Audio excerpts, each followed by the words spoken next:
Dieu. Dieu est bon. N'est-ce pas? Eh bien, c'est pas souvent que vous me voyez ici. Et puis, parce que vraiment, Dieu m'a donné un message et je me souviens, j'étais dans le salon puis j'ai dit à mon mari, on avait une conversation, j'ai dit, je sais pas, mais je pense que Dieu veut vraiment que je prêche sur l'amour de Dieu. Et ça peut sembler un sujet anodin, ça peut sembler quelque chose qu'on prend pour acquis, l'amour de Dieu, ben ouais. Mais dans la vie chrétienne, il y a des choses qu'on doit comprendre plus profondément. Et vraiment, on comprend que Dieu est amour. On peut comprendre que Dieu est amour. Mais c'est ça, Dieu veut vraiment qu'on aille dans une profondeur différente. Le sujet est immense, l'amour de Dieu. Je pourrais dire plein de choses aujourd'hui, mais je vais vous partager qu'est-ce que Dieu a vraiment mis sur mon cœur. Et je prie vraiment qu'il y ait un esprit de sagesse et de révélation, vraiment que vos cœurs soient ouverts. Peut-être ça fait très longtemps que vous êtes chrétien, peut-être ça fait très peu de temps, mais peu importe, je crois vraiment que ce message, c'est vraiment le message qui vient du cœur de Dieu. Et c'est un message qui est libérateur, vraiment. Et vous connaissez le petit cœur, oui, Jésus m'aime. Est-ce que vous connaissez le petit cœur, oui, Jésus m'aime? Il y en a que vous l'avez appris à l'école du dimanche, il y en a que vous n'êtes jamais allé à l'école du dimanche. Mais en fait, Dieu est amour. Dieu est vraiment amour. Dans 1 Jean 4,8, la parole de Dieu nous dit qu'il est amour. Et dans le fond, Dieu, c'est l'essence même de qui il est, parce qu'il a créé l'univers par amour. Dieu était tellement amour, il voulait créer, il nous a créés parce qu'il avait besoin de donner cet amour. Donc, l'univers était vraiment créé par son amour. Et son amour pour vous et moi ne peut pas grandir, ça ne peut pas changer. Et dans Jérémie 31:3, ça dit « Je t'aime d'un amour éternel ». D'un amour éternel. Ça veut dire qu'il vous a toujours aimé, ça veut dire qu'il vous aime présentement, et ça veut dire qu'il va toujours vous aimer. Passé, présent, futur, sa parole ne change pas. Si on établit ça dès le départ, que la parole de Dieu, c'est la vérité, que ce qu'il dit dans sa parole, fermement, je crois ce que Dieu dit dans la parole, alors on va vraiment pouvoir établir ce que l'on croit sur ce qu'il dit. Alléluia. Souvent, la religion nous enseignait qu'on devait mériter l'amour de Dieu. Vous savez, on devait faire des choses. Peut-être l'arrière-plan dans lequel vous venez vous a enseigné vraiment que vous deviez mériter l'amour de vos parents, l'amour de Dieu. Mais l'amour de Dieu est éternel et il ne change absolument pas. Et pour que son amour nous transforme réellement, on doit vraiment passer de la connaissance à la révélation. Et j'aimerais vous inviter à tourner avec moi dans Éphésiens 1:17, s'il vous plaît. Et moi, je peux vous dire une chose, quand on a une révélation de la part de Dieu, il n'y a personne qui peut nous l'enlever. Vraiment, quand je me suis mariée, j'ai été diagnostiquée avec une maladie incurable et j'ai dû bâtir ma foi dans l'épreuve et j'ai dû choisir la vie, en fait. Et parce que la maladie, vous savez, c'est destructeur, mais la parole de Dieu nous dit de choisir entre la vie et la mort, et j'ai choisi la vie. J'ai choisi de croire les promesses de Dieu. Mais j'avais pas de fondation à propos de la guérison. Et j'ai dû connaître, découvrir les promesses de Dieu à propos de ça. Et bâtir ma foi dans la tempête. Mais une fois, par exemple, que j'ai eu la révélation que Jésus guérissait, que Jésus était le même hier, aujourd'hui, éternellement, que Dieu était celui qui m'a guéri. Par ses meurtres, vous avez été guéris. Il n'y a personne, il n'y a pas un démon de l'enfer qui est capable de me faire croire le contraire. Il n'y a pas un seul de vos arguments qui pourrait me faire changer d'idée. Vous savez? Et aujourd'hui, le message vraiment qui est dans mon cœur, c'est qu'on puisse comprendre ensemble vraiment l'amour de Dieu, à quel point il nous a aimés. Alors, j'aimerais juste lire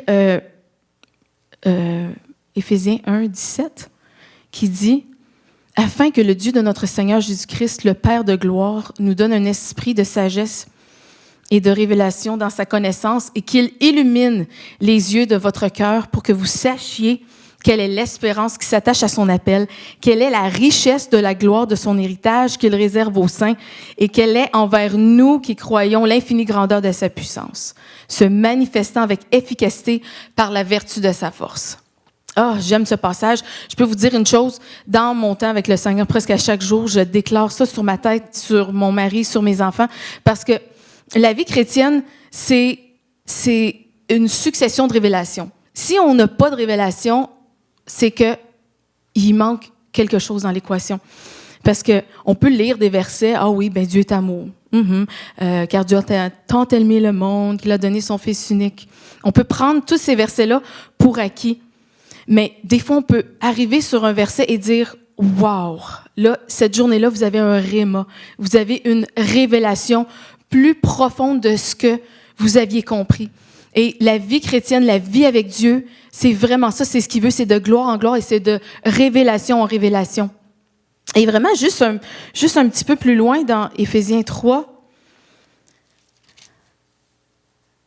nous voyons vraiment, ça c'est une autre prière. Et je vais vous la lire, mais dans la version Summer, parce que je la trouve vraiment belle. Éphésiens 3, 17, ça dit que le Christ habite dans votre cœur par la foi, enraciné et solidement fondé dans l'amour. Vous serez ainsi à même de comprendre avec tous ceux qui appartiennent à Dieu combien l'amour du Christ est large, long, élevé et profond. Oui, vous serez à même de connaître cet amour qui surpasse tout ce qu'on peut en connaître et vous serez ainsi remplis de toute la plénitude de Dieu. Alléluia. Ça, c'est vraiment le fondement du message que j'ai pour vous aujourd'hui. Dieu veut que nous sachions quelle est la longueur, la largeur, la hauteur et la profondeur de son amour. Et vraiment, c'est quelque chose que je suis encore en train de découvrir parce que j'ai compris certaines choses, mais je crois pas qu'en tant que chrétien, on peut jamais affirmer d'être arrivé avec Dieu. Et vraiment, ce que ce passage-là nous dit, c'est que l'amour de Dieu est d'abord une chose que l'on comprend. Ça dit, au verset 18, « Vous serez ainsi à même de comprendre. » Et juste plus haut, ça dit que le Christ habite dans votre cœur par la foi.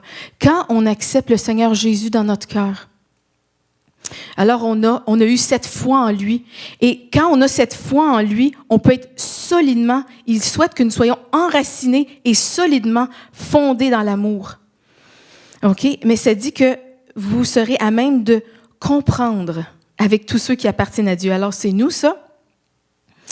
Et si vous ne appartenez pas à Dieu aujourd'hui, vous pouvez lui donner votre vie. C'est d'une simplicité désarmante. Dites oui.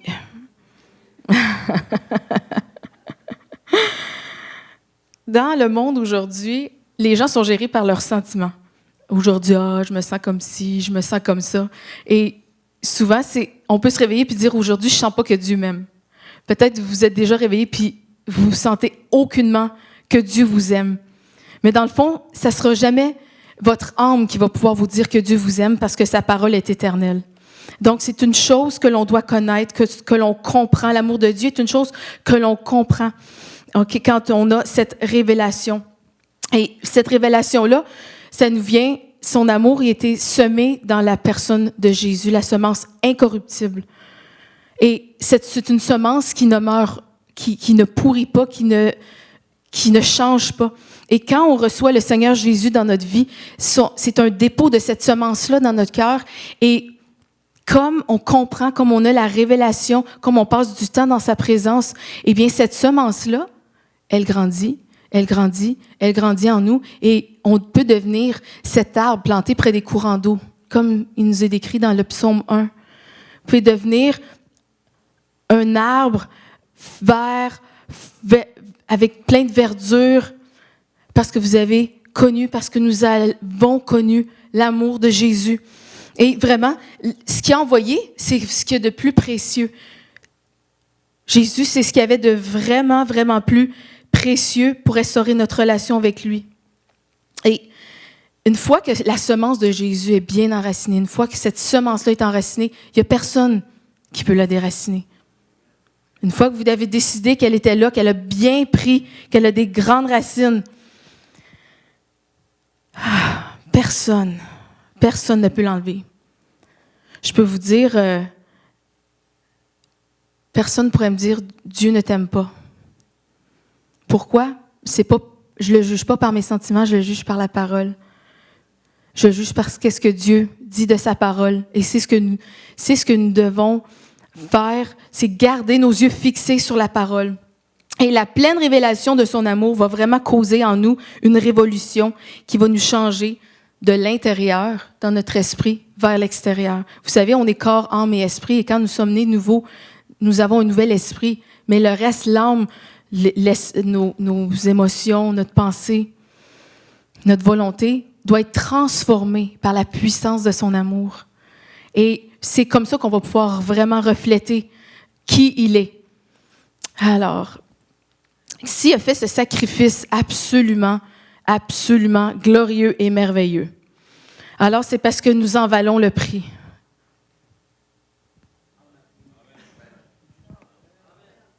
Il a payé très cher. Jésus était son Fils. Il l'a envoyé du ciel. Et, tu sais, vous comprenez, je peux dire toutes ces choses et dire, ouais, j'ai compris le salut, j'ai vraiment compris. Mais ce que je réalise, c'est qu'il y a vraiment une profondeur dans ça. C'est que si le Seigneur a envoyé ce qui avait le plus grande valeur à ses yeux, c'est parce que vous avez de la valeur. Et ça, le Seigneur veut vraiment que vous compreniez ça aujourd'hui, que vous avez de la valeur. Et en lui, nous sommes absolument, pleinement aimés. J'aimerais que vous tourniez avec moi dans Jérémie 1,5. Vraiment une parole clé pour vous prouver ce que je vous dis. Je suis comme mon mari, j'aime bien ça prouver.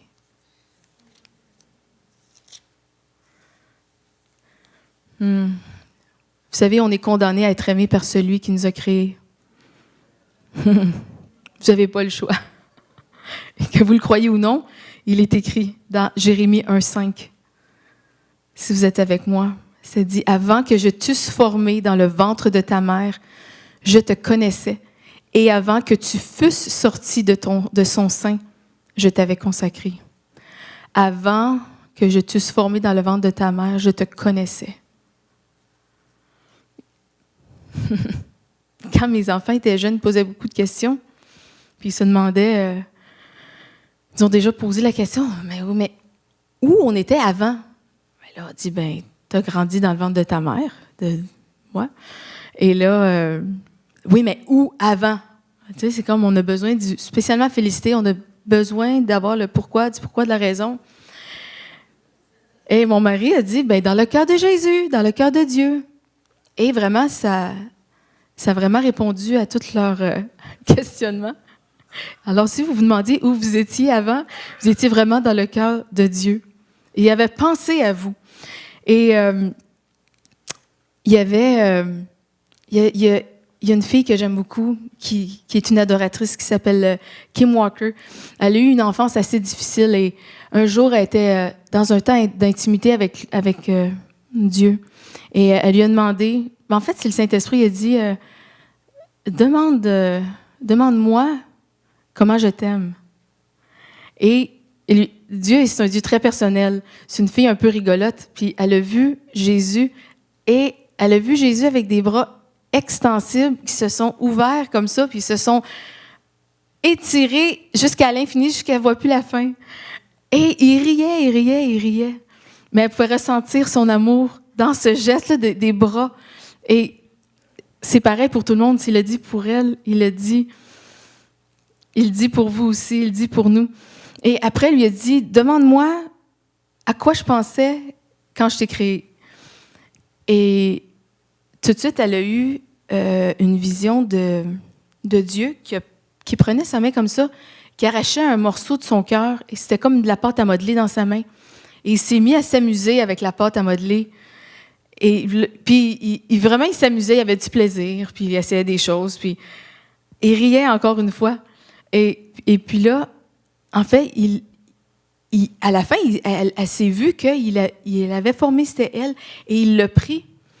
Et elle s'est sentie rentrer dans son cœur comme ça. Il y avait une place spéciale, exactement comme un morceau de casse-tête dans le cœur de Dieu. Il a pris la figurine et l'a mis comme ça dans son cœur.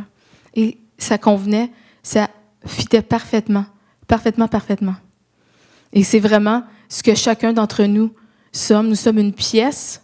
Nous avons été tous pris de son cœur. Il nous a modelés comme il a voulu. On est tous différents. On ne se ressemble pas tous. On a tous des personnalités différentes.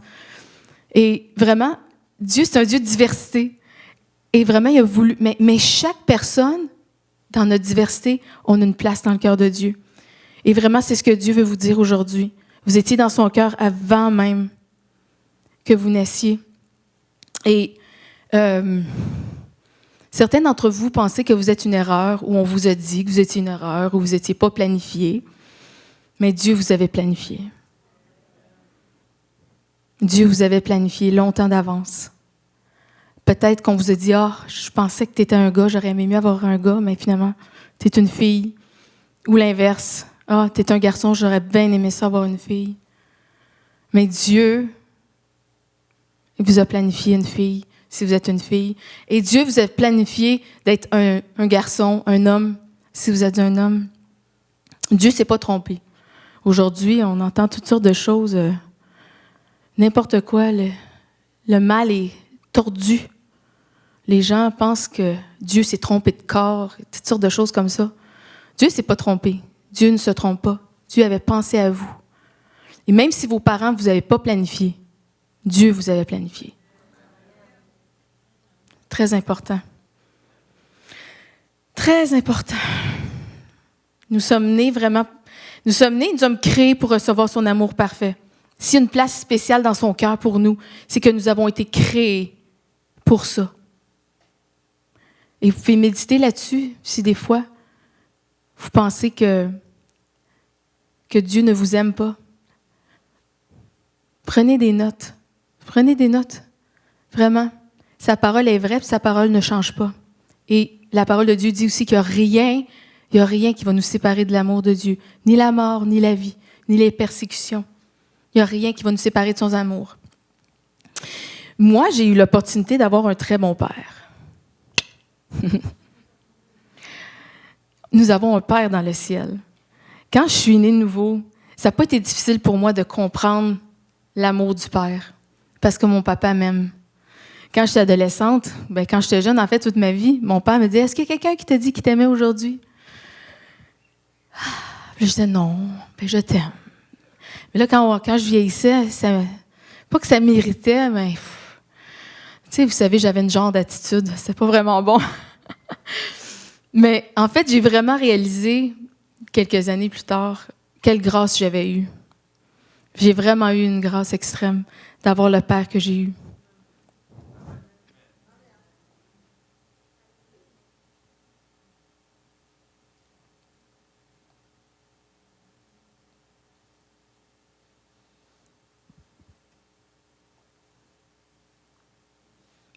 Moi, mon Père est bon. Et le Père, dans le ciel, il est bon aussi. Ça dit dans Romains 12:2, « Afin que vous discerniez quelle est la volonté de Dieu, ce qui est bon, agréable et parfait. » La volonté de Dieu, c'est tout ce qui est bon, ce qui est agréable et ce qui est parfait. Vous comprenez? Moi, j'ai fait comprendre ça. Chez nous, on a fait comprendre ça à nos enfants dès un très, très jeune âge. Et c'est quand même assez simple. Dieu est bon, le diable est mauvais. Oui, est-ce qu'on se comprend? Le diable vient pour égorger, dérober, détruire. Jésus est venu pour nous donner la vie et la vie en abondance. Alléluia. Et dans Romains, j'aimerais qu'on tourne dans Romains 8:15, s'il vous plaît. Ça dit que, en fait, quand nous entrons dans la famille de Dieu, en fait, si vous n'avez pas de famille, vous avez une famille instantanée. Parce que nous avons un Père instantané dans le ciel. On passe d'une créature de Dieu à un enfant de Dieu quand on est nouveau. Quand on l'invite dans notre cœur, on devient un enfant de Dieu. Nous devenons des fils et des filles. Et cela nous donne accès à un héritage. Cela nous donne accès à c'est toutes ces promesses, promesses de guérison, promesses de paix, promesses de restauration, promesses qui vont pourvoir à tous nos besoins, promesses qui vont nous protéger, promesses qui vont toujours être là à tout moment. Alléluia! Vraiment, il y a plein de promesses. Ce livre n'est pas juste un beau livre noir. Ce livre est rempli de promesses. Et quand on devient des fils et des filles de Dieu, ces promesses sont à nous. Nous sommes des héritiers, des héritières. Si vous avez déjà quelqu'un qui est mort dans votre famille, quelqu'un de près, et vous avez reçu un héritage, vous comprenez peut-être plus ce que cela signifie, ce que ça veut dire. Mais en fait, si vous n'avez jamais vécu ça, il faut juste se placer dans cette position-là que le Seigneur Jésus est mort et nous a laissé un testament précieux, rempli de promesses précieuses qui peuvent complètement transformer notre vie. Alléluia. Par la puissance de son amour, il nous a donné ça. On ne méritait pas vraiment. On ne méritait pas. Ce qu'on méritait, c'est la séparation de Dieu complète. Mais le Seigneur Jésus est vraiment venu complètement restaurer ce qui nous coupait. Des fois, on ne réalise pas, je pense. Tu sais, le voile était déchiré quand Jésus est mort sur la croix. Plus besoin de sacrificateur, plus besoin de souverain sacrificateur, plus besoin de tuer des bêtes. On peut entrer dans sa présence. On peut le connaître plus intimement quand on devient un fils, une fille. Alléluia. Et vraiment, on peut lui demander avec audace. Audace. L'esprit de sagesse et de révélation qu'on a vu dans Éphésiens 1, pour vraiment qu'il nous révèle vraiment toute la splendeur de son héritage, toute la splendeur de ce qui nous appartient. Vraiment, c'est merveilleux. Quand on s'arrête à penser à ça, juste penser que toute l'éternité, on ne sera pas séparés de Dieu. On va être dans sa présence. Absolument formidable. J'ai tellement hâte. J'ai tellement hâte. Et dans Jacques 1,17, c'est un autre verset qui nous parle de l'image du bon Père. Ça dit « Toute grâce excellente et tout don parfait descendent d'en haut, du Père des Lumières, chez lequel il n'y a ni changement, ni ombre de variation. » Le Père de gloire ne change pas. Le Père ne change pas. Il ne change pas. Il va toujours vous aimer. Il vous aimait, il vous aime, il vous aimera. Gloire à Dieu. Car Dieu a tant aimé le monde. Amen. Maintenant, si nous comprenons que nous sommes acceptés en devenant des enfants de Dieu, avant même, vous êtes toujours acceptés de la part de Dieu. Parce que c'est lui qui vous a créé. Si on comprend qu'on est accepté dans sa famille, ça, c'est vraiment, il y a une chose que Dieu voulait que j'appuie là-dessus. Cessez de vous mépriser. Cessez de vous détester vous-même. Si Dieu vous aime, si Dieu vous accepte, cessez de vous détester. Dieu vous dit, cessez de vous détester. Il y a beaucoup de haine tournée vers soi dans le monde qu'on vit à cause des standards. Les standards sont souvent très, très, très élevés. La beauté, la performance, les supposément revus avec les supposément filles toutes retouchées. Là. Mm-hmm. Même chose pour les hommes qui souhaiteraient avoir ce corps musclé parfait. Ou des fois, c'est de l'intérieur.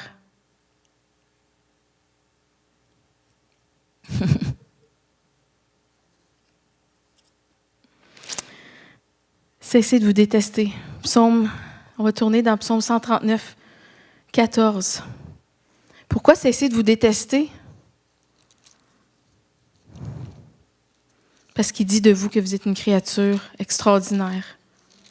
Si vous avez besoin de le mettre en gros sur votre frigidaire, dans votre miroir,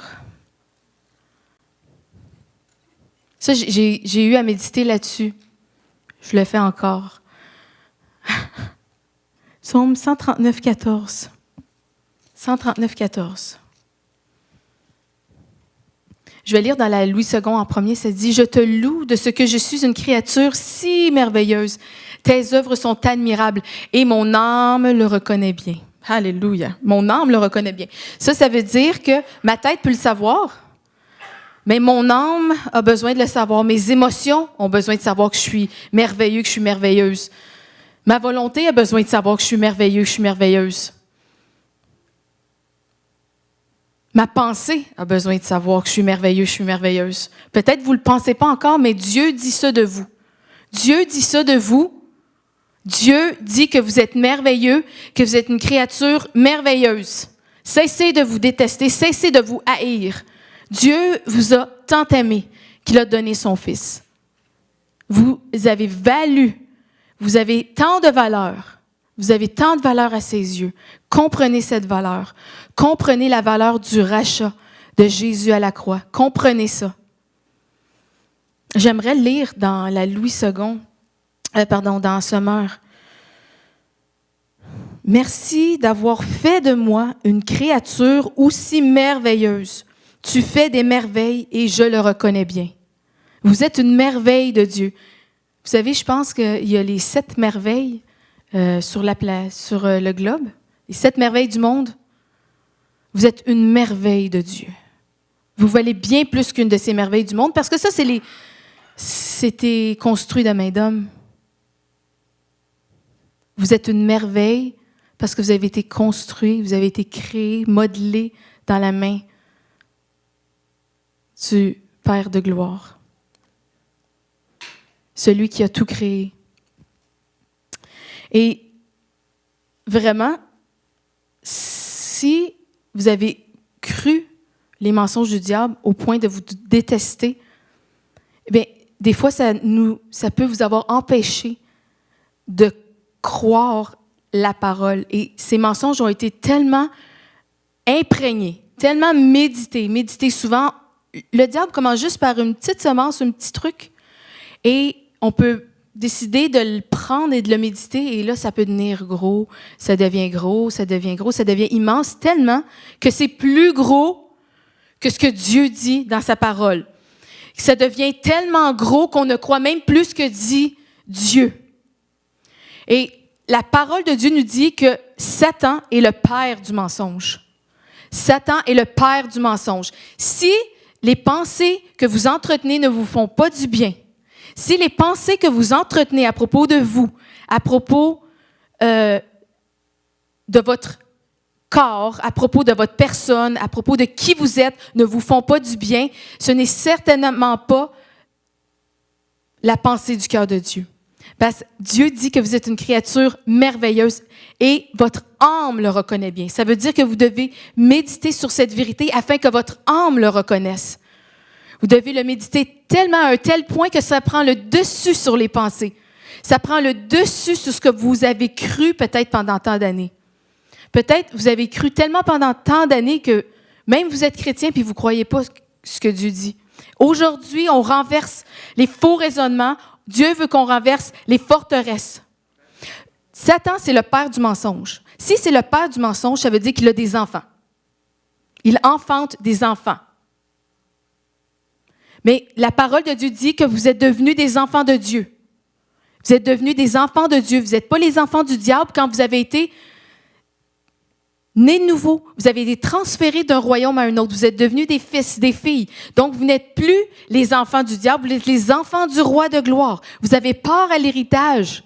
C'est très grand, c'est très gros. Et Dieu dit de vous, je le répète, que vous êtes une créature merveilleuse. Si vous ne le croyez pas, vous devez méditer. Je vous encourage, méditer sur cette vérité. Vous êtes une créature merveilleuse. Alléluia. Croyez-le, croyez Dieu ce matin. Croyez-le. Peut-être on vous a bafoué toute votre vie. Peut-être on vous a dit que vous étiez absolument nul, que vous accompliriez jamais rien dans la vie. Peut-être on vous a dit que vous serviez à rien. Vous étiez inutile, incompétent, laid. Toutes les choses laides que vous pouvez imaginer. Toutes les choses désagréables que vous pouvez vous imaginer. Déracinons ça ce matin avec la parole de Dieu. Dieu veut semer la vérité de sa parole dans nos cœurs ce matin. Dieu veut semer la vérité de son amour dans nos cœurs ce matin. Alléluia. Gloire à Jésus. Et même, souvent, les mensonges du diable peuvent devenir tellement, mais tellement immenses que ça nous empêche de grandir spirituellement. Des fois, on passe plus de temps à méditer sur les mensonges du diable que sur la parole de Dieu. Parce que ça prend le dessus, et là, on se complaint là-dedans, on se fait un party de petite fête de pitié. On peut même se regarder dans le miroir et pleurer, au lieu de s'attarder à ce que Dieu dit à propos de nous. Et dans ces moments-là, ça nous empêche de grandir spirituellement parce qu'on ne peut pas recevoir la viande spirituelle. On ne peut pas recevoir de nouvelles révélations. On peut juste rester au lait. Le lait du nouveau-né. Mais Seigneur Dieu veut nous amener vraiment plus loin dans la compréhension de son amour, de la compréhension de qui nous sommes devenus en lui, afin qu'on puisse grandir spirituellement. Dieu nous appelle à être des adultes spirituels. Dieu nous appelle à être des arbres grands, verts, plantés près du courant d'eau, toujours connectés à la source, toujours connectés à la source, afin qu'on ne perde pas notre feuillage vert. Et il n'est jamais trop tard, soit dit en passant. Il n'est pas trop tard. Il n'est pas trop tard. Certains, vous pensez, « Ah ouais, j'ai perdu mon temps, toutes ces années-là, croire les mensonges du diable. » C'est fini aujourd'hui. Stop it. C'est assez. C'est assez. Dieu dit, c'est assez. Je suis le chemin, la vérité et la vie. Jésus a dit la vérité. Et Jésus est venu démontrer le cœur de son Père sur la terre. Il a fait plein de bonnes choses. Il était rempli de compassion, rempli d'amour. Il se promenait, il guérissait les malades. Il faisait du bien. Et il représentait son Père céleste sur la terre. Il s'est incarné pour représenter l'amour du Père. Jésus, c'est notre exemple parfait. Et Dieu veut nous amener à être comme Jésus, afin que l'on puisse représenter son amour, être tellement rempli de son amour qu'on puisse le représenter d'une façon extrêmement glorieuse. Ouais, méditer. C'est comme méditer, pas à la façon nouvel âge, là. Tu sais, ce mot était un peu tordu. Mais méditer, ça veut dire comme une intense réflexion. Qu'on porte les choses de Dieu dans une intense réflexion afin qu'on puisse comprendre qu'il est la longueur, la largeur, la hauteur et la profondeur de son amour, afin qu'on puisse comprendre la gloire de son héritage, afin qu'on puisse comprendre qui nous sommes devenus en lui. Nous sommes co-héritiers, afin qu'on puisse comprendre l'infinie grandeur de son amour et de sa puissance. Alléluia! Une chose que j'ai compris, d'une manière imagée, tournez avec moi dans Romains 5,5. Alléluia! Romains 5,5. Alléluia! J'aime bien donner des images. Je voudrais vous donner une image afin que, on comprend mieux souvent. Est-ce que vous me suivez? Vous êtes visuel? OK.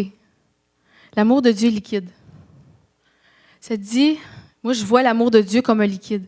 Romains 5,5 dit, « Or l'espérance ne trompe point parce que l'amour de Dieu est répandu dans nos cœurs par le Saint-Esprit qui nous a été donné. » L'amour de Dieu est répandu.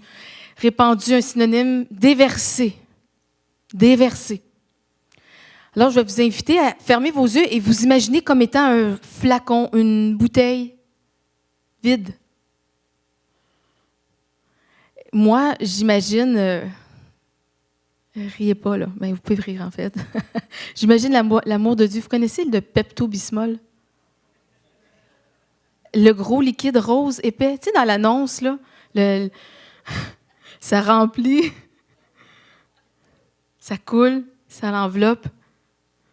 Vous êtes comme cette bouteille, vous êtes comme tout votre être entier. Et je ferme mes yeux quand je m'imagine l'amour de Dieu. Fermez vos yeux et Imaginez du ciel un liquide épais, rose, qui est déversé dans votre être tout entier, de la tête jusqu'aux pieds, ou des pieds jusqu'à la tête, comme vous voulez bien l'imaginer. Rempli, rempli, rempli, rempli, rempli, rempli. Alléluia. Alléluia. Alléluia. Est-ce que vous le voyez? Gloire à Jésus. Eh bien, son amour, ce liquide, c'est comme le sang de Jésus. C'est sûr, le sang de Jésus n'était pas rose. Mais le sang de Jésus était versé pour vous remplir dans tout votre être entier. Tout votre être entier doit être imbibé, veut être imbibé de l'essence même du sacrifice de Jésus. Alléluia. Alléluia. Le sang de Jésus, tellement précieux. Dans le sang de Jésus contient la vie. Dans le sang de Jésus contient la guérison. Sa paix parfaite. Gloire au Seigneur Jésus. Le Seigneur veut vraiment nous libérer de toutes sortes de fausses pensées ce matin. Et vraiment, son amour est répandu dans chacun de nos cœurs, afin que ça vienne inonder notre être tout entier. Et quand je passe mon temps avec le Seigneur, je dis, Seigneur, viens, remplis-moi encore. Remplis-moi encore. Viens répandre une fois de plus ton amour. Je veux juste le laisser couler. Mais vous savez, dans notre vie de tous les jours, des fois, on peut se laisser remplir de d'autres choses, de la présence de Dieu. On peut se laisser remplir des choses du monde. Et j'aimerais attirer votre attention vraiment sur le fait de quoi on veut être rempli. De quoi voulez-vous être rempli? De quoi voulez-vous être rempli? On peut soit être rempli de sa présence, toute la plénitude à déborder. De toute sa plénitude à déborder. On peut être rempli de d'autres choses. Le diable aimerait bien qu'on soit rempli de toute sa pourriture. Le diable aimerait bien qu'on soit rempli de toutes ses mauvaises pensées, qu'on soit rempli de péchés, qu'on soit rempli de convoitises, qu'on soit rempli de toutes les choses futiles du monde. Vous comprenez? On peut se nourrir des choses du monde. Mais quand on est né de nouveau, le Seigneur Dieu aimerait qu'on s'entretienne avec des cantiques, avec des louanges. Dieu veut qu'on s'entretienne avec des choses de son royaume, afin vraiment qu'on soit, parce qu'on a besoin d'être renouvelé dans notre intelligence. Quand on vient dans sa famille, on comprend pas tout d'un seul coup. Et vraiment, notre esprit est né de nouveau, mais le Seigneur veut qu'on soit rempli des choses de son royaume, qu'on soit rempli de sa parole, qu'on soit rempli de ses louanges, afin qu'on soit transformé par le renouvellement de l'intelligence. Dieu veut changer notre façon de penser. Dieu veut changer notre façon de voir les choses. Et c'est avec cet amour qui est répandu dans nos cœurs qu'on va pouvoir vraiment saisir avec l'esprit de révélation. Je prie vraiment qu'il y ait un esprit de révélation ici ce matin. Un esprit de révélation, afin qu'on comprenne encore plus profondément quelle est la pesanteur de cet amour. Nous voulons être remplis. Vous savez, quand je suis venue au Seigneur, c'est drôle, il y a des choses, vraiment, j'ai eu la grâce de cesser. J'ai été élevée chrétiennement, mais j'ai délaissé le Seigneur pendant 7 ans, parce que moi, je l'avais l'affaire. Non, mais en fait, j'ai toujours su que Dieu, c'était la vérité. J'étais juste comme pas prête à m'abandonner, parce que je savais ce que ça représentait. Je savais que Dieu était la vérité, que Jésus était la vérité, qu'il était le seul chemin, qu'il était la vérité et qu'il était la vie. Mais je n'étais pas prête à m'abandonner complètement. Mais quand je suis venue au Seigneur, je peux vous dire, je me suis donnée au Seigneur.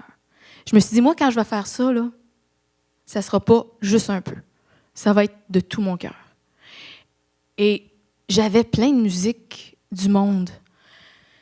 Puis vraiment, j'ai fait du ménage tout de suite au début de ma vie chrétienne. C'était comme si, là, je n'étais plus capable d'entendre ça. Il y a des choses, là, ça m'irritait. Je ne vous dis pas qu'il n'y a pas de la belle musique, là, qui ne vient pas de Dieu. Mais s'il y a de la belle musique classique, bon, il y a des trucs qui parlent de belles choses. Mais vraiment, il y a des choses, moi, les chansons qui ne veulent rien dire, je ne suis pas capable. je ne sais pas pour vous, là, mais quand on comprend qu'est-ce qu'on a reçu, je me dis, ben ça ne veut rien dire, ça. J'ai fait un ménage. C'est quand je me dis, ben je peux soit me remplir de la louange, je peux soit me remplir des paroles qui élèvent le nom de Jésus, je peux soit me remplir des choses qui vont construire mon esprit, construire mon âme, ou je peux remplir ça de toutes sortes de déchets aussi. Vous savez, à la télévision, il y a toutes sortes de choses qui sont inappropriées quand on est un enfant de Dieu. Ça aussi, j'ai fait le ménage. Dieu vous invite à faire le ménage. Vous savez, notre esprit l'Esprit de Dieu témoigne à notre esprit qu'on est un enfant de Dieu.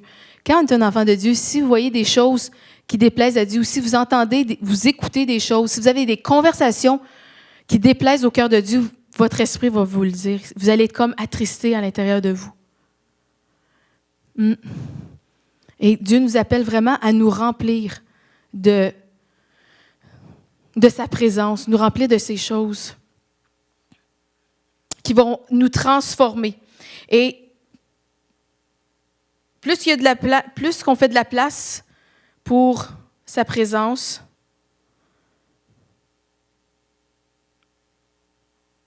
plus que il y a moins il y a de place pour le reste.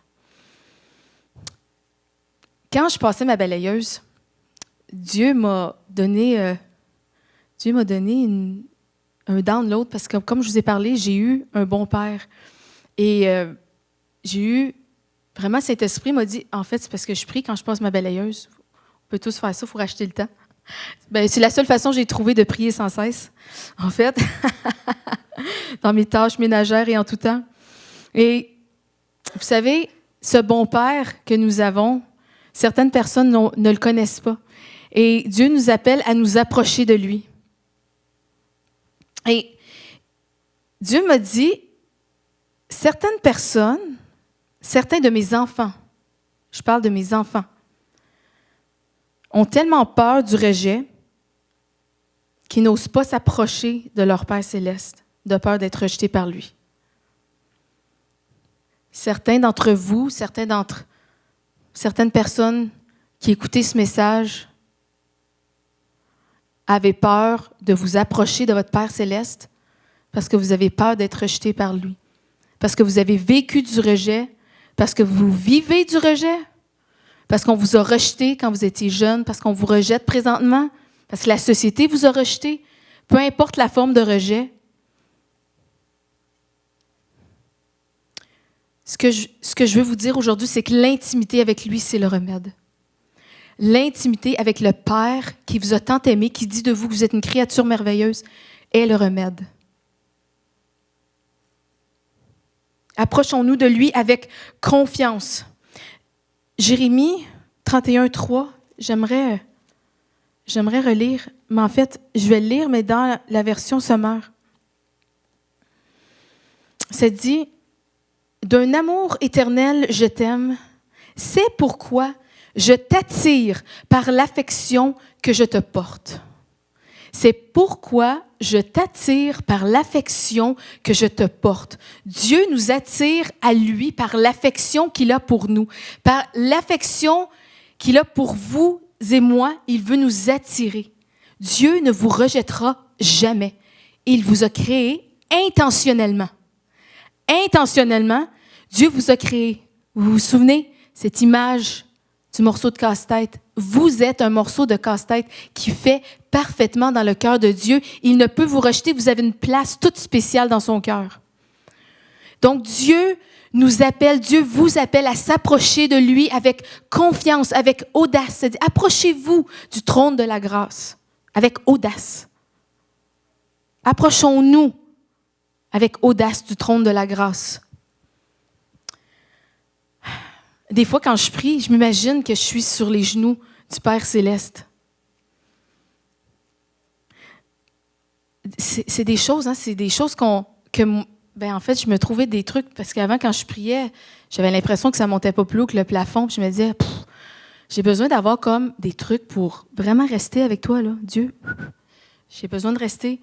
Et en fait, je me fais une image de Dieu le Père, dans sa gloire, assis sur son trône, avec le pan de sa robe qui est vraiment comme... Puis souvent, comme je suis à genoux, je me prosterne, je l'adore, je le remercie pour son amour. Je le remercie. Quand j'ai vu cette image-là pour la première fois, j'ai fait « Wow, OK, je comprends ». Et vous pouvez vous imaginer sur les genoux de votre Père céleste, qui vous prend tendrement, qui vous dit, qui vous aime, que vous êtes accepté. Vous êtes accepté, il ne peut pas vous rejeter. Votre Créateur ne peut vous rejeter parce que c'est lui qui vous a conçu dans son cœur avant toute chose. Gloire à Jésus. Alors, Dieu nous demande d'entrer dans sa présence, mais imaginez-vous que ça va nous prendre du temps. Dans la vie, nous avons tous 24 heures. Chacun, nous avons tous 24 heures. Et on a tous la liberté de gérer notre temps comme bon nous semble. Mais Dieu nous appelle à mettre du temps à part pour lui. Dieu nous appelle à mettre du temps à part pour le rencontrer, pour s'asseoir sur ses genoux, pour entendre qu'est-ce qu'il a à dire.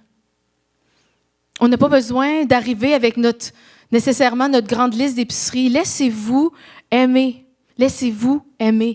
par celui qui vous a créé. Et moi, qu'est-ce que je peux vous dire?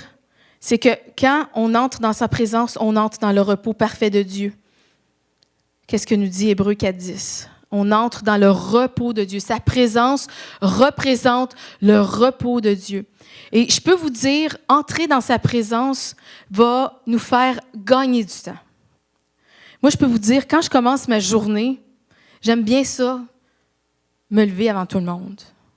Je ne suis pas plus spirituelle qu'un autre. J'ai juste découvert avec la vie que j'ai que c'est la façon où je vais être vraiment certaine que je vais mettre du temps à part pour Dieu. Parce que la vie, ça va vraiment vite. Vous êtes d'accord avec moi? La vie, ça va très vite. Et moi, j'ai trouvé pour moi que le temps, avant que tout le monde se lève, c'est le meilleur temps.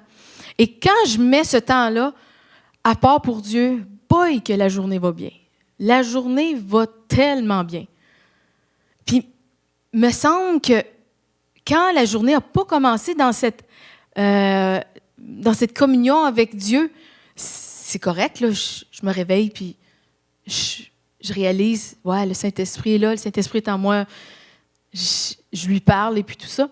Mais on dirait, tu sais, je sais pas, il y a quelque chose d'un petit plus, c'est comme la journée est bien huilée quand je lui donne les prémices de mon temps. Mais l'important, c'est qu'on mette du temps à part pour lui. Et je peux vous dire que ce que nous allons bénéficier dans sa présence va nous faire gagner du temps dans la vraie vie. Et moi, vraiment, je suis dans une quête de sa présence et j'aimerais vous donner cette soif pour la quête de sa présence.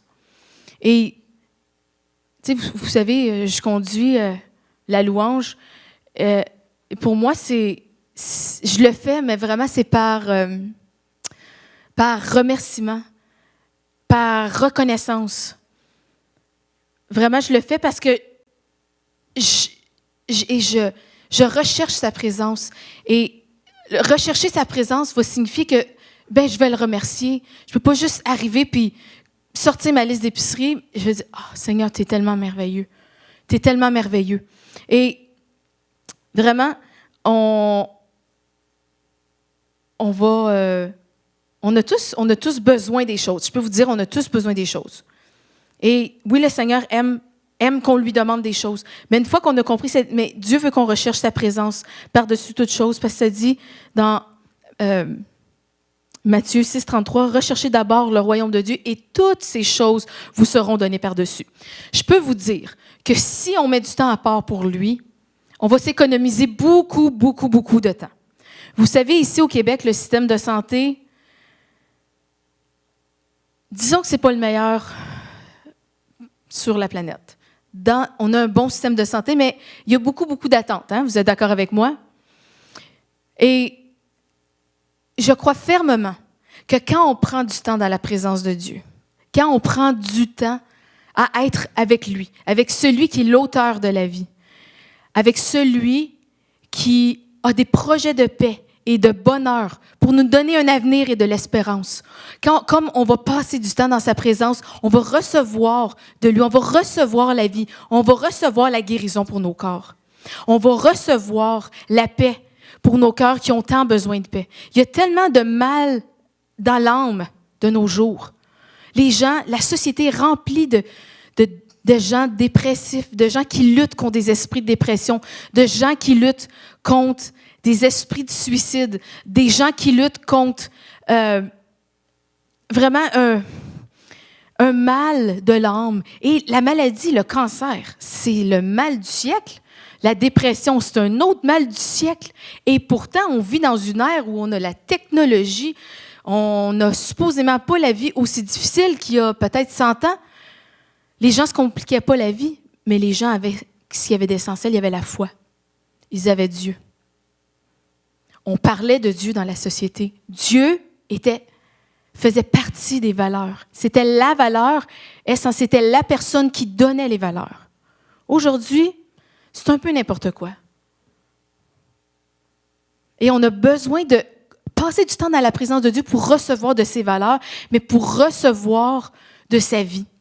Et comme on passe du temps dans sa présence, comme vous passez du temps dans sa présence, vous allez vous sauver du temps, vous allez vous gagner du temps. Savez-vous pourquoi? Parce que vous allez vous éviter des rendez-vous chez le médecin. Vous allez vous éviter des rendez-vous chez le spécialiste. Vous allez vous éviter toutes sortes de malheurs, toutes sortes de choses qui sont désagréables, qui viennent vous voler, vous égorger, vous détruire, parce que ça, c'est les plans du diable, c'est les plans de l'ennemi. Il se dit qu'il est comme un lion rugissant, cherchant une proie à dévorer. Est-ce que vous allez être une proie facile à dévorer? Ou vous allez vous ancrer dans la parole de Dieu, connaître ce qui vous appartient. Dieu appelle son peuple à s'enraciner dans sa parole afin que ses enfants puissent savoir qui ils sont devenus en lui, quelle est la richesse de son héritage, quelle est la grandeur de son amour, afin qu'on puisse vaincre les œuvres du diable, afin qu'on puisse vaincre tous ces projets qu'il y a pour nous. Ces projets sont pas bons, mais les projets de Dieu sont excellents. Les projets que Dieu a pour vous, qu'il a pour moi, sont des projets de paix, de bonheur, un avenir, de l'espérance. Alléluia. Vraiment, j'aimerais que vous saisissiez cette vérité parce que il y a 15 ans, quand j'ai eu un diagnostic désagréable sur ma vie de maladie, on m'a dit « Ah ouais, c'est incurable ». Moi, j'ai dit « OK, mauvaise réponse ». Et là, j'ai médité. J'ai médité. Si vous avez besoin de guérison, Dieu aimerait que vous connaissiez les promesses de guérison sur votre vie. Si vous luttez contre la dépression, Dieu aimerait que vous connaissiez les promesses de paix et de joie pour votre vie. Il a des projets de paix. Et j'aurais pu méditer, j'avais le choix, hein, quand j'ai reçu le diagnostic, en fait, j'aurais pu méditer sur tous les symptômes probables, les trucs horribles qui auraient pu m'arriver. Si ça dégénère, il peut arriver ça. Si ça dégénère, il peut arriver ça. Ah, je me suis dit, c'est bien trop déprimant, ça. Non. Et moi, je refusais. Écoutez, je venais de me marier, là. J'ai dit non.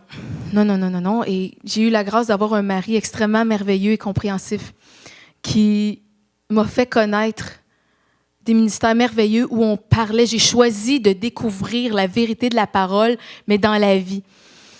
Et puis, d'une façon un peu triste, j'ai été élevée dans l'Église traditionnelle où le seul bénéfice, je crois, que je pouvais avoir, c'était d'être sauvée. À la fin de ma vie, je sais, je vais être au ciel.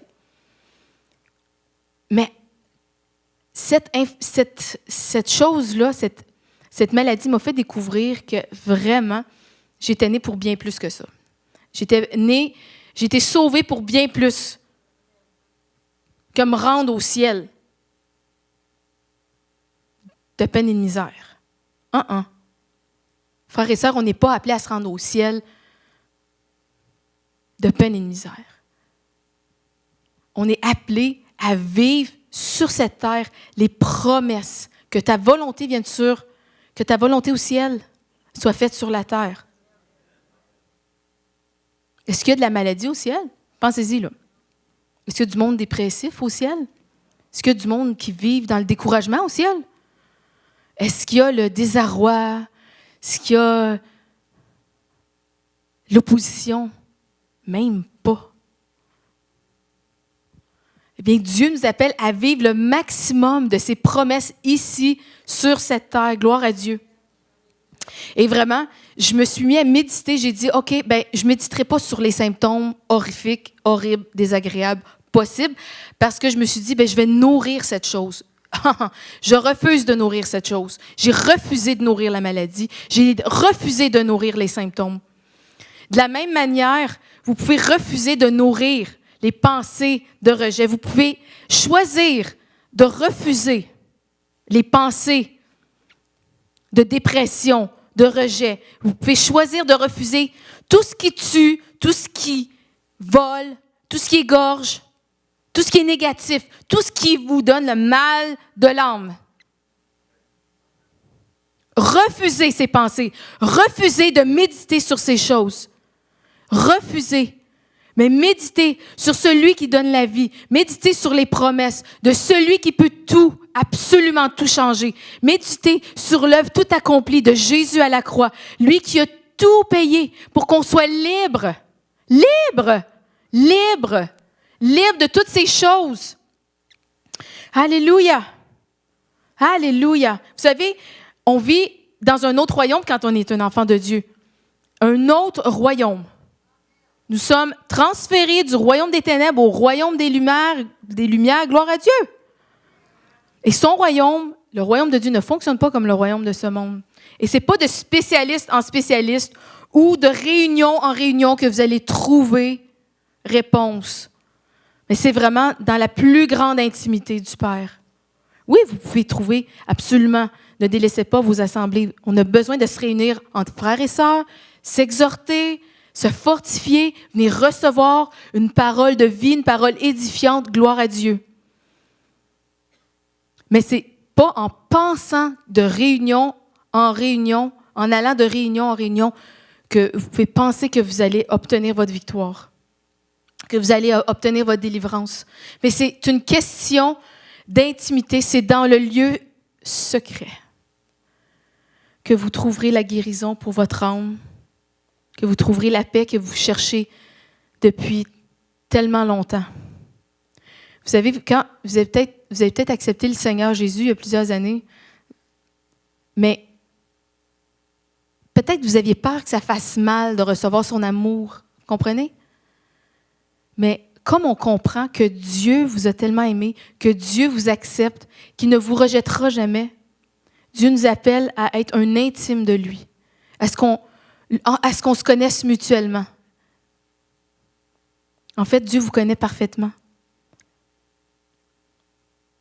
Et comme on va de gloire en gloire avec lui, comme on s'approche de lui, comme on prend du temps dans sa présence, on va être transformé complètement, non seulement dans nos pensées, on va pouvoir rejeter les mensonges du diable qui vous ont tenus captifs, les mensonges du diable qui vous ont tenus captifs peut-être pendant tant d'années, vont pouvoir être déracinés pour que la racine de l'amour de Dieu, l'amour de Christ, l'amour parfait, puisse vraiment s'enraciner profondément dans votre cœur. Mais vous avez besoin de vous approcher de celui qui peut tout changer. Vous avez besoin de passer du temps avec votre Père céleste. Gloire à Dieu. Alléluia, alléluia. Alors, comme vous passez du temps dans sa présence, laissez-vous remplir de son amour liquide. Laissez-vous remplir de son amour liquide. Laissez-vous remplir. Laissez-vous transformer. Laissez-vous transformer. Laissez-vous changer. Vous savez, sa présence, ça représente vraiment la liberté.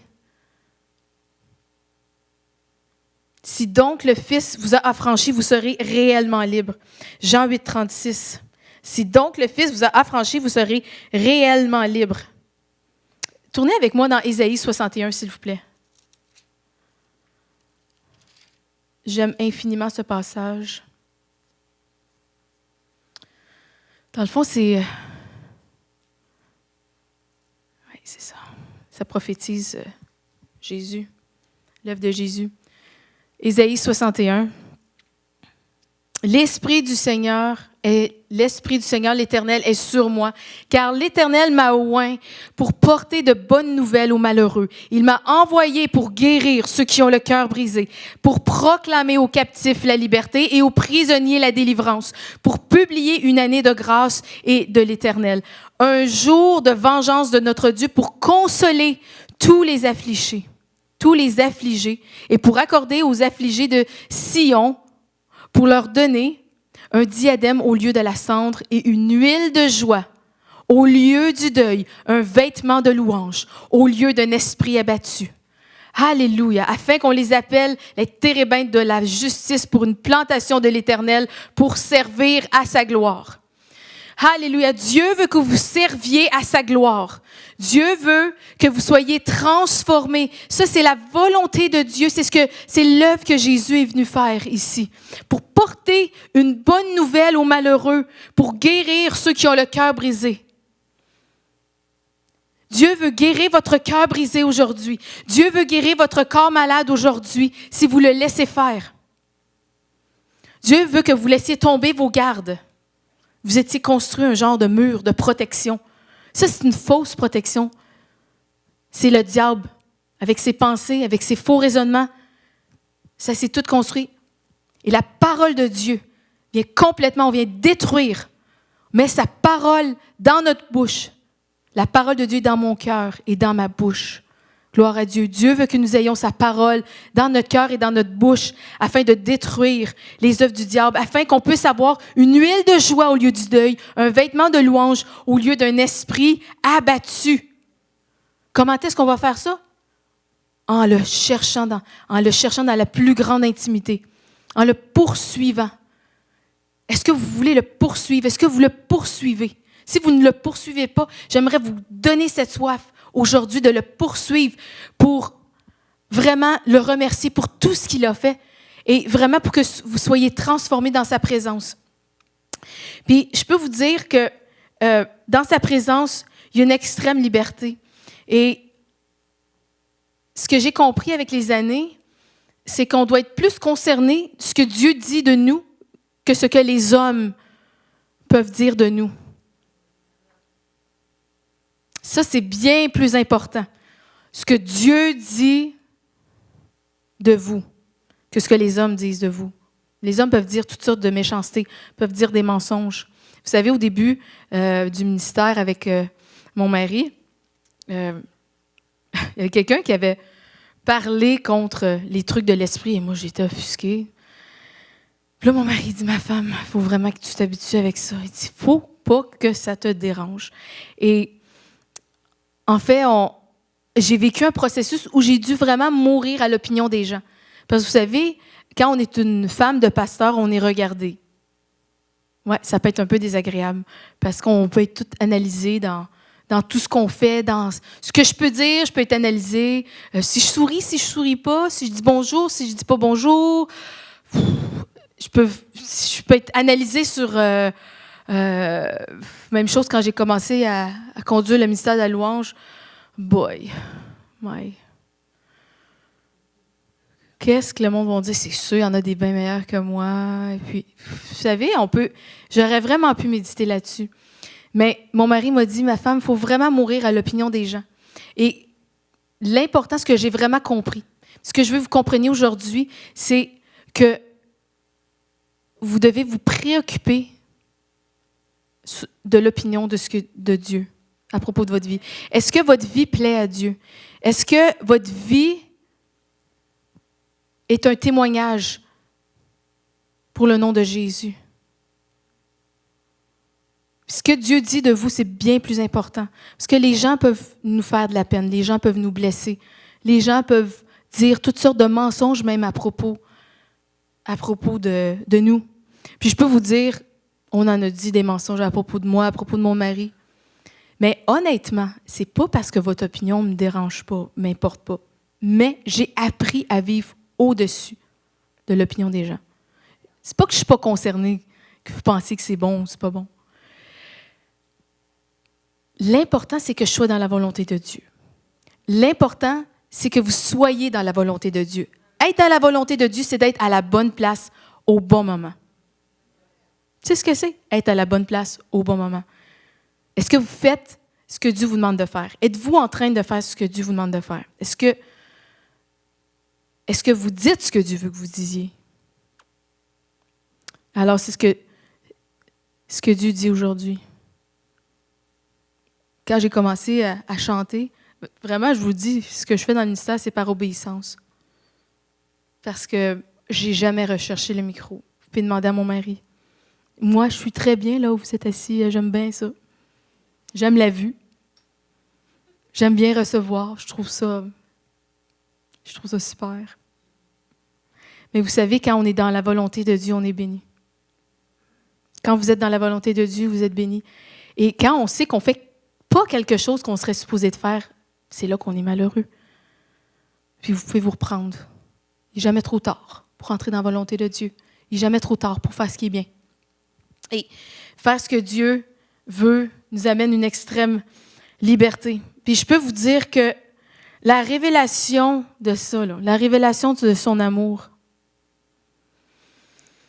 va nous connecter à la source ultime de notre victoire, Jésus. La révélation de son amour va nous connecter, vous et moi, à la source de notre victoire. La source de notre victoire, c'est Jésus. Son amour va nous rendre libres. Son amour va vous rendre libre de toutes sortes de choses. Et quand on ne connaît pas son amour, on peut vivre toutes sortes de choses comme la dépendance affective. Peut-être que vous avez besoin d'être aimé des hommes ou des femmes d'une façon impressionnante, plus que vous avez besoin de l'amour de Dieu. Peut-être que vous avez besoin de plaire aux hommes plutôt qu'à lui. L'opinion des gens surpasse ce que Dieu pense de vous. Peut-être que vous vous remplissez de toutes sortes de choses qui vous font du tort parce que vous n'êtes pas rempli de l'amour de Dieu. Mais son amour va vous rendre libre. Va vous rendre libre de la dépendance affective. Parce que c'est le seul qui peut vous aimer réellement et parfaitement. Réellement et parfaitement. Il est le vrai amour et c'est cet amour que nous devons rechercher.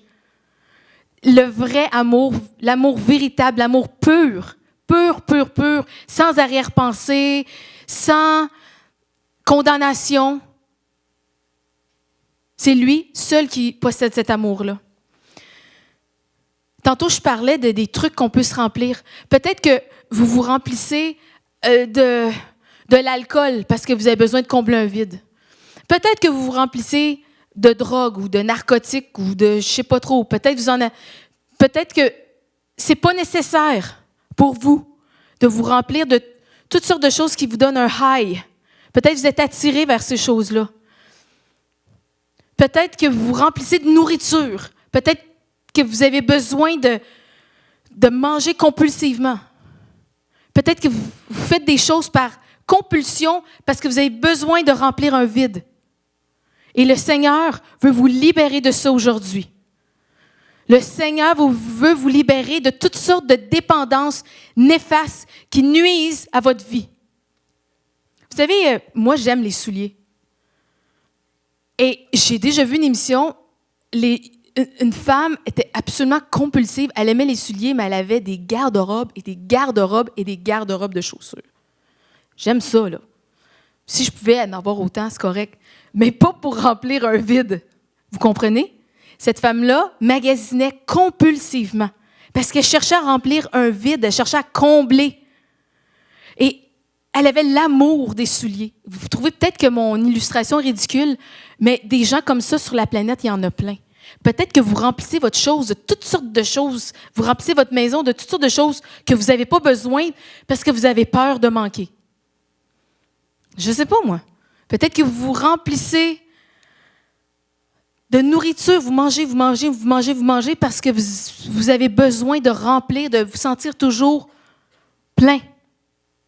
Eh bien, le Seigneur, aujourd'hui, veut vous délivrer. Complètement. Complètement.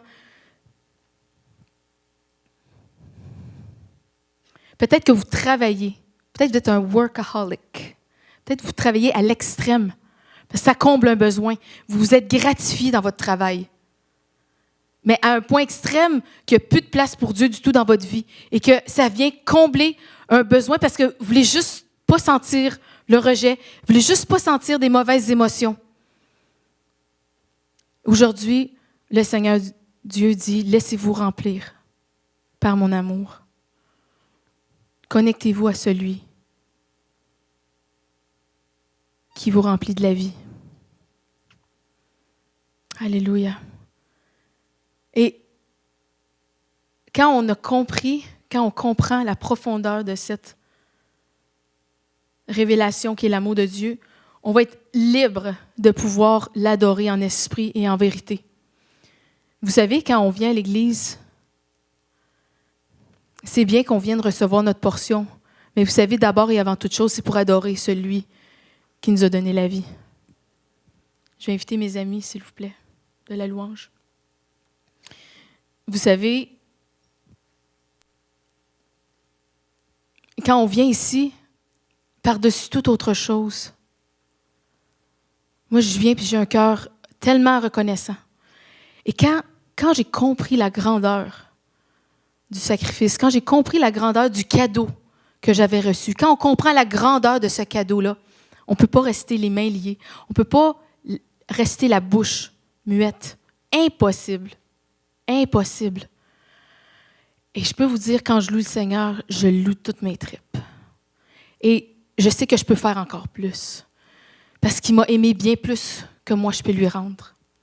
Et quand je viens ici, l'adorer, quand on vient ici, je veux lui rendre toute l'affection qu'il m'a portée. Et je veux le louer, je veux l'adorer parce qu'il est tellement grand, il est tellement merveilleux. Il m'a tellement donné. Je ne suis pas capable de garder ma bouche fermée. Puis peut-être il y en a qui peuvent me trouver ridicule. Je ne sais pas. Je ne sais pas. Mais moi, vraiment, ce que j'ai compris, c'est que ça a semé une passion dans mon cœur et de comprendre la grandeur de son amour. Et plus je comprends, plus je veux m'approcher de lui, plus je m'approche de lui, plus je comprends, plus je saisis, plus Dieu me révèle qui il est. Plus je m'approche de lui, plus il me révèle son amour. Et vraiment, quand on comprend ça, on peut être libre de l'opinion des gens, libre de sourire, libre d'être dans la joie, libre d'être dans la paix. Vous pouvez être libre aujourd'hui. Son sacrifice vous a acquis la liberté. Vous savez, vous étiez dans une prison peut-être avant. Avant d'être né de nouveau. Maintenant, le sang de Jésus vous a purifié, vous a lavé à la nouvelle naissance. Et la porte de la prison est ouverte. De grâce, sortons. Sortons. Sortons. Et cette petite cage peut sembler sécure. Cette petite cage cette prison peut sembler confortable. Parce que quand on est habitué d'être dedans, on ne s'en rend pas nécessairement compte. Mais quand on découvre que Dieu a bien plus que cette petite cellule, cette prison, wow! Une fois, j'avais rêvé que quelqu'un vivait dans une maison, une toute petite pièce, juste une pièce. Et la personne était toute fière de me montrer.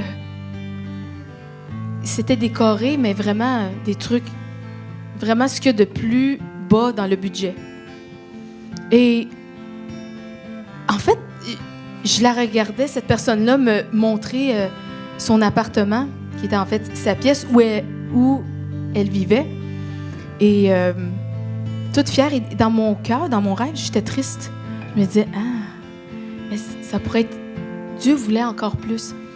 Et je suis sortie de la pièce et je me suis éloignée et j'ai vu au loin une maison. Une très grosse maison. Une très, très grosse maison. Et toutes les pièces étaient dans le noir.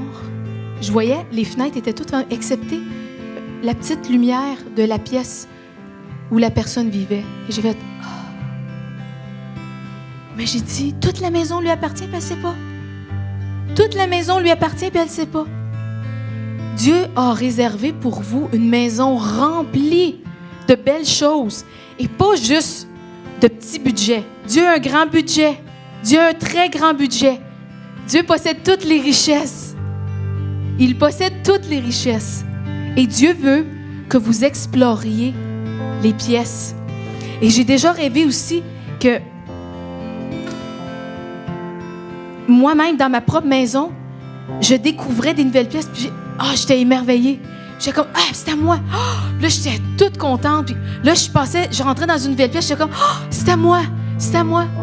Vous avez votre vie avec le Seigneur, c'est cette maison. Vous avez une maison remplie de belles choses, remplie de beaux meubles, remplie de toutes sortes d'abondance.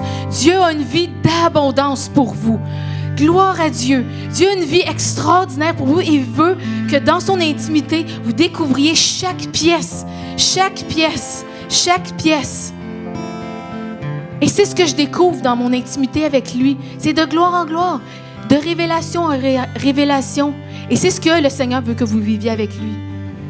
Gloire à Jésus. Gloire à Jésus. Est-ce que vous voulez découvrir des nouvelles pièces de cette magnifique demeure qui vous appartient? Certainement, vous en avez une au ciel, parce que ça dit que si on est des enfants de Dieu, le Seigneur Jésus nous a préparé une place. Mais dans cette vie ici-bas, Dieu veut qu'on investisse pour l'au-delà, pour quand il va venir nous prendre dans sa présence.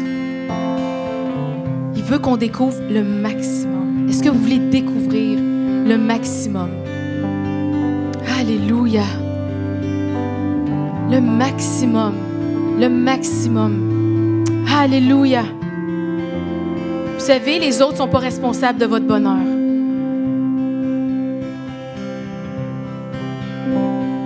Les autres ne sont pas responsables de votre bonheur.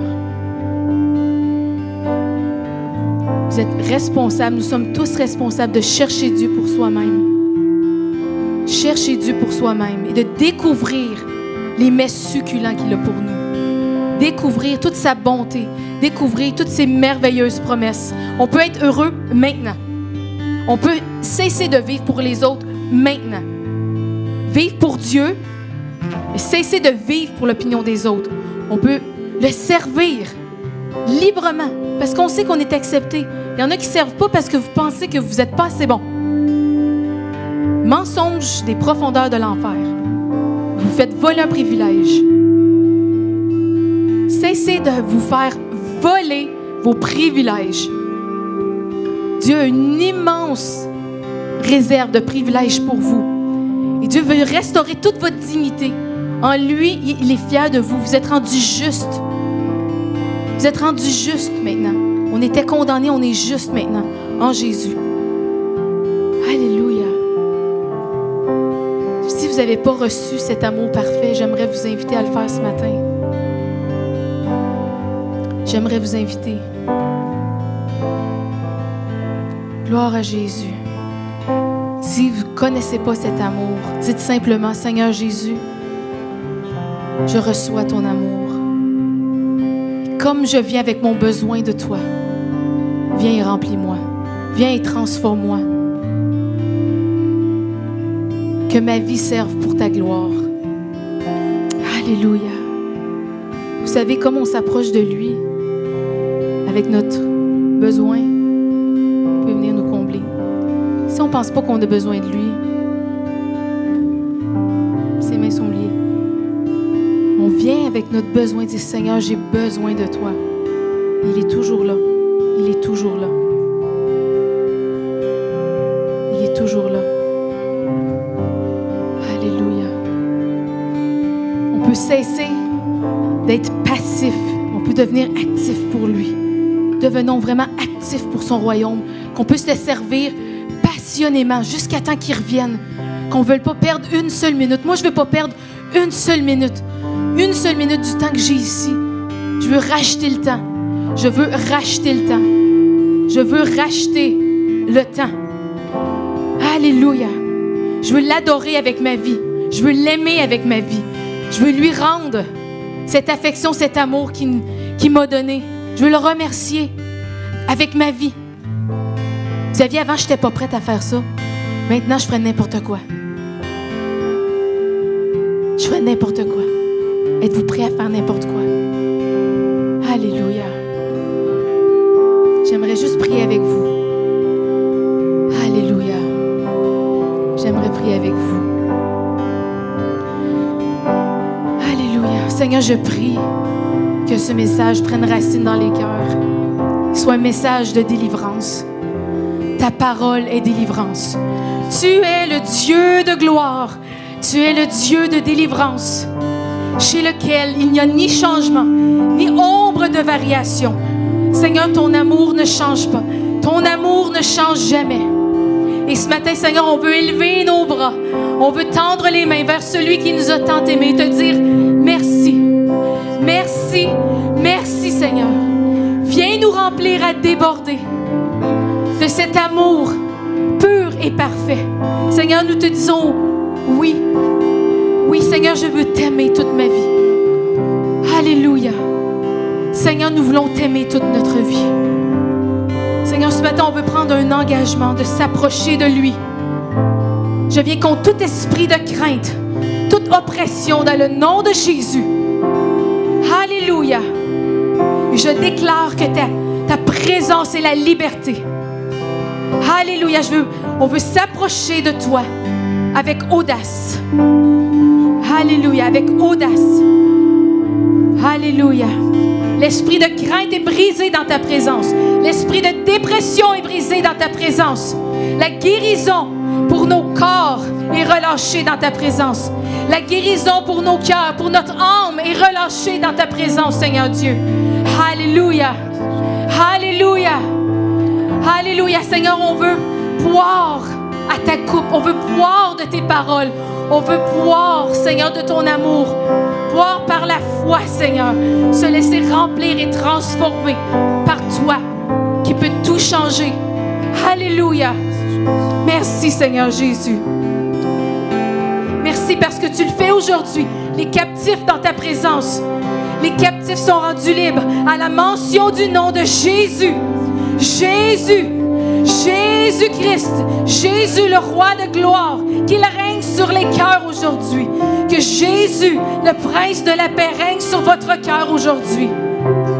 Que le sang de Jésus vous imbibe tout votre être entier. Alléluia. Il vous guérisse dans votre corps maintenant. Alléluia. Qu'il vous guérisse dans votre cœur, vous qui avez tant souffert. Remettez à Dieu tous vos soucis. Remettez à lui vos blessures. Remettez-lui vos blessures du passé. Et laissez-le vous guérir. Laissez-le. Laissez-le. Approchez-vous de moi. Approchez-vous de lui, il s'approchera de vous. Il est toujours là, il ne s'est jamais poussé. Il n'est jamais parti. Il attend qu'on s'approche de lui. Il attend que vous vous approchiez de lui. Il veut que vous le connaissiez comme ce bon Père. Peut-être votre Père n'a pas été un exemple. Peut-être votre Père vous a laissé tomber. Peut-être vous n'en avez même pas. Peut-être vous ne le connaissez pas. Mais sachez que vous avez un Père dans le ciel qui vous aime, qui vous a créé d'une façon absolument intentionnelle. Peut-être votre Père sur la terre vous a laissé tomber. Peut-être qu'il vous a menti, bafoué. Peut-être qu'il vous a fait beaucoup de mal. Mais le Père de gloire, le Père des lumières, est ici pour vous faire du bien. Il vous veut du bien. Il ne vous rejettera jamais. Approchez-vous de lui et il s'approchera de vous. Approchez-vous de lui afin que vous trouviez du repos pour votre corps, afin que vous trouviez du repos pour votre âme. À lui soit la gloire. J'aimerais juste terminer avec une pensée que comme nous recevons cette parole, comme vous recevez cette parole, vous pouvez vraiment être libre d'être la personne que Dieu a toujours voulu que vous soyez. Amen. Vous pouvez vraiment être la personne qu'il a toujours voulu que vous soyez. Et dans sa présence, il va vous donner la vision de cette personne transformés à l'image de Jésus. Ça, c'est vous. Amen. Vous allez être libre de briller pour son nom. Amen. Libre de briller pour lui. Vous n'aurez plus besoin d'être des chrétiens incognito. Vous allez tellement déborder. Vous allez tellement être révolutionnés par son amour. Alléluia.